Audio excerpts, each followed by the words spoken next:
Transgender विधेयक 2026 के खिलाफ ट्रांसजेंडर समूह ने आज बीदर शहर के अंबेडकर चौक पर विरोध प्रदर्शन किया, जिसमें सरकार ने इसे खारिज करने की अपील की गई।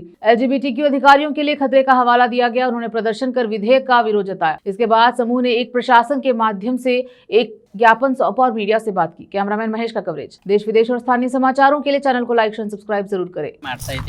ಸಂಪೂರ್ಣವಾಗಿ ಇದು ಟ್ರಾನ್ಸ್ಜೆಂಡರ್ ಪಾಲಿಸಿ ವಿರುದ್ಧವಾಗಿದೆ.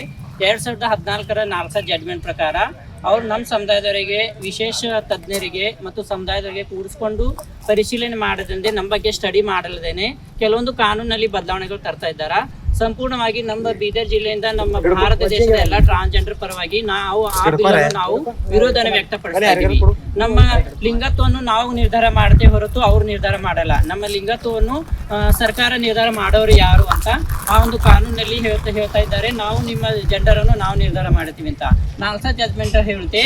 ನಮ್ಮ ಲಿಂಗತ್ವವನ್ನು ನಾವೇ ನಿರ್ಧಾರ ಮಾಡಬೇಕು. ನಮ್ಮ ಸ್ವಯಂ ದೃಢೀಕರಣ ಪತ್ರ ಕೊಡೋದ್ರ ಮೂಲಕ ನಾನು ಟ್ರಾನ್ಸ್ಜೆಂಡರ್, ನಾನು ಜೋಗಪ್ಪ, ನಾನು ಕೋತಿ, ನಾನು ಅಂತರ್ಲಿಂಗಿ, ನಾನು ಟ್ರಾನ್ಸ್ ವುಮೆನ್, ನಾನು ಟ್ರಾನ್ಸ್ ಮ್ಯಾನ್ ಅಂತ ನಾವೇ ಗುರುತಿಸ್ಕೊಳ್ಬೇಕು ಹೊರತು ಸರ್ಕಾರ ಅಲ್ಲ, ಹೊರತು ಇನ್ನೊಬ್ಬರು ಅಲ್ಲ ಅಂತ ಇವತ್ತಿನ ದಿವಸ ನಾವು ಈ ಒಂದು ಪತ್ರ ಕೊಡೋದ್ರ ಮೂಲಕ ನೀವು ನಮ್ಮ ರಾಜ್ಯದ ಮುಖ್ಯಮಂತ್ರಿಗಳ ಮೂಲಕ ಕೇಂದ್ರ ಸರ್ಕಾರಕ್ಕೆ ಈ ಪತ್ರ ಒಂದು ಆಶ್ವಾಸನೆ ಮೂಲಕ ನಾವು ನಿಮ್ಗೆ ಕೊಡ್ತಾ ಇದ್ದೀವಿ.